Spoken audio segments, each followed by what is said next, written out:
case, I will. So that was 4 months ago. So here are my two questions. You've seen the debates, gotten to know the candidates better. Are you comfortable with your decision?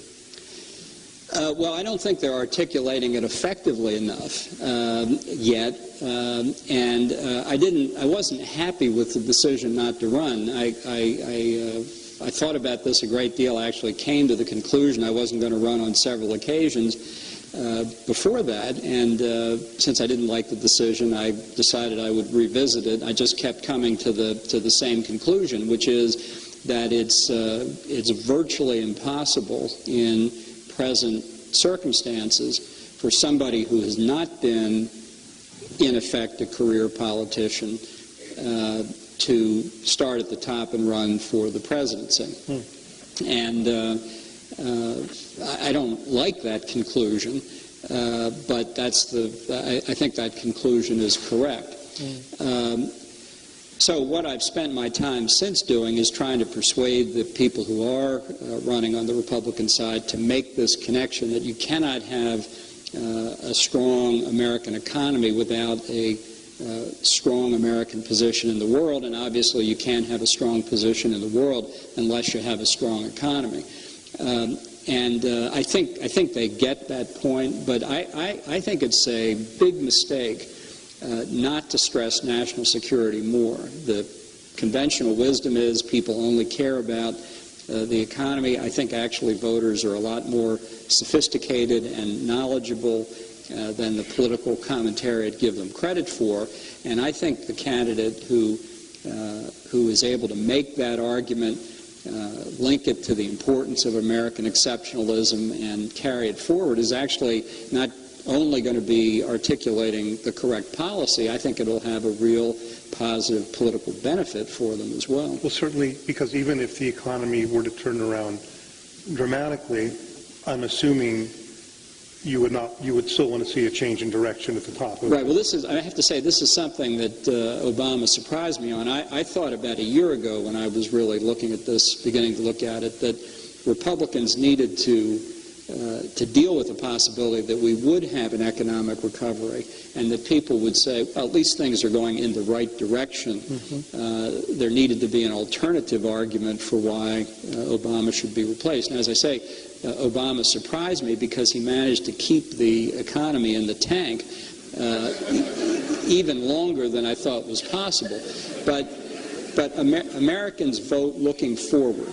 And the question they basically ask is who's going to do the best job in the next 4 years.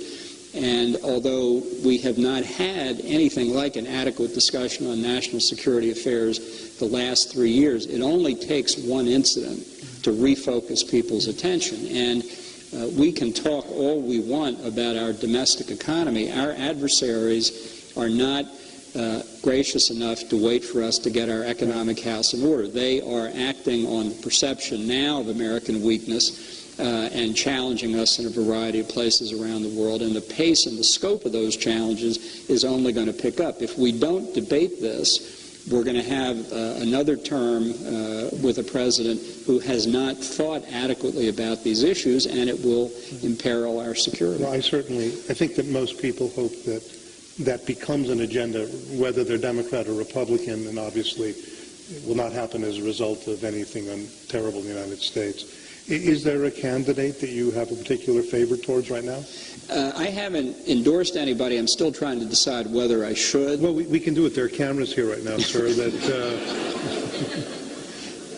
What I have been trying to do is continue to look for ways to raise the saliency of the national security issue. I don't think there are any satisfactory ways. That's why I looked at running for president in the first place. Right.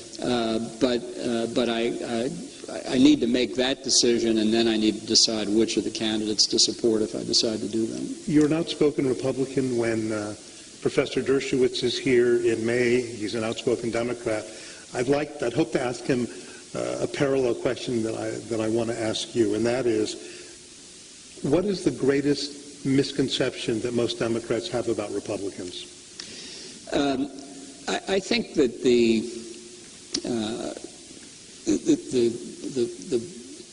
core misimpression is that a fundamental belief in liberty and its implications is somehow cruel and uncaring, when in fact liberty is absolutely central to the most massive economic change in the history of the world that has brought more concrete material advantages to people in the last few hundred years than in millennia before that. And that understanding liberty means that you have to value the possibility of failure as well as the possibility of success. Because if you don't have failure as an option, you will never have success as an option. And it's not lack of compassion that drives many Republican policy preferences. It's a belief in the inherent importance of individual self-worth and not being dependent on external factors like the government.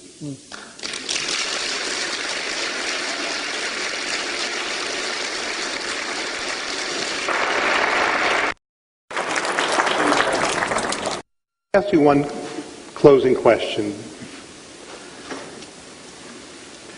You seem to have a real affection for Israel and for the Jewish people.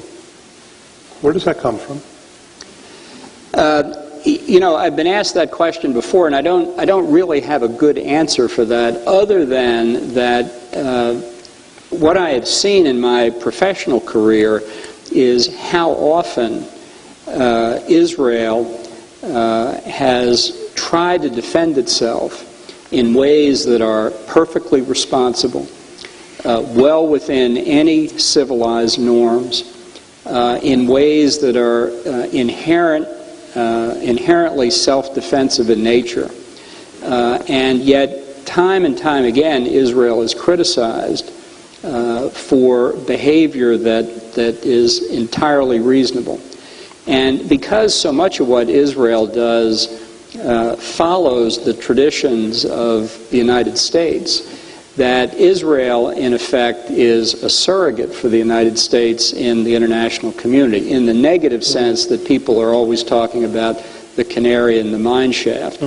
And it has been kind of example after example that led me to appreciate the confluence of interest between Israel and the United States. And that in turn led me to look more at the history of Jewish people in the Western context and what they had suffered over the years and prejudices that had developed against them, and to have a better understanding of the attitudes and approaches that Jewish people brought to political life in this country, and that they brought to the founding of Israel. And to me, that was really summed up once I was driving through the West Bank and came across a Israel military encampment up near on the way to the Golan Heights, and it was obviously very harsh conditions, weather conditions and so on, and a strong breeze blowing, and the Israeli flag was kind of rippling above this camp. And it struck me as very much a scene out of the American West, of a cavalry troop out in the middle of nowhere with the flag above the fort. And to me, that kind of symbolized the unity of basic core values and aspirations of Israel and the United States.